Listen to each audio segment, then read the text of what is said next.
তো সবাইকে কেমন আছো সবাই? আশা করি ভালো আছো, আর আমিও কিন্তু অনেক ভালো আছি। তো আজকে চলে গেছিলাম আমরা একটা জন্মদিন বাড়িতে, আর জন্মদিনটা হলো আমার মাসি শাশুড়ির নাতনির। তো সেখানেই চলে গেছিলাম সবাই। তো প্রথমে কিন্তু গিয়ে আমরা শরবত খেয়ে নিয়েছিলাম, আর এখানে কিন্তু আমরা ডান্স দেখতে দেখতে শরবত এনজয় করছিলাম। তো মিষ্টিও খেয়ে নিলাম। আর এখানে না আমার ভাই প্রচুর হাসছিল, আর আমাকেও হাসাচ্ছিল, কারণ এই যে একবারে আমি মিষ্টিটা গালে নিয়ে নিয়েছিলাম তাই। আর আমার ছেলেও কিন্তু মিষ্টি নিয়ে টানাটানি করতে লেগে গেছিলো। আর তারপর মিষ্টি ফিষ্টি খাওয়া দাওয়ার পর আমরা কিন্তু একটু বাইরেরটাও ঘুরে দেখছিলাম। আর বাইরেটা ঘুরতে ঘুরতে না এখানে যে বেলুনের গেটটা হয়েছে এটা দেখে না আমার ছেলে খুব কান্না করছিল যে ওটাকে দিতে হবে। তো কী করে দিই বলো তো? তো তারপর আমরা কিন্তু এখানে এসে যাই আমার মাসি শাশুড়ি মার বড় ছেলের বাড়িতে। তো এখানেই খাওয়া দাওয়ার ব্যবস্থা হয়েছে আর কি, মানে ছাদে, ওখানে রান্নাবান্না, ওখানে খাওয়া দাওয়া হবে।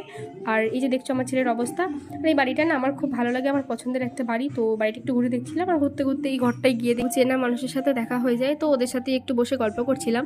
আর এই যে বাচ্চা দুটোকে দেখছো, এরা কিন্তু যমজ বাচ্চা, আর আমার না যমজ বাচ্চা বেশ ভালো লাগে।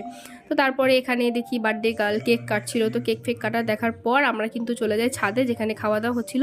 তো এদিকটাই হচ্ছিল রান্না বান্না, আর এদিকটা হচ্ছিল খাওয়া দাওয়া। তো আমরাও বসে যাই, আমাদেরকেও খেতে দিয়ে দেয় এখানে। তো খাওয়া দাওয়ার পর আমরা কিন্তু নিচে চলে আসি, আর এখানে কিন্তু আমরা হাত ধুছিলাম। তো হাত ফাত ধোয়ার পর একটা আইসক্রিম ছিল, ওটাও খেয়ে নিই। তো আইসক্রিম খাওয়ার পর আমরা কিন্তু এখানে টোটো গাড়িতে উঠে পড়েছিলাম, কিন্তু এবার বাড়ি যাব। তো চলো টাটা, দেখা হচ্ছে পরে আবার কোনো নতুন ভিডিওতে।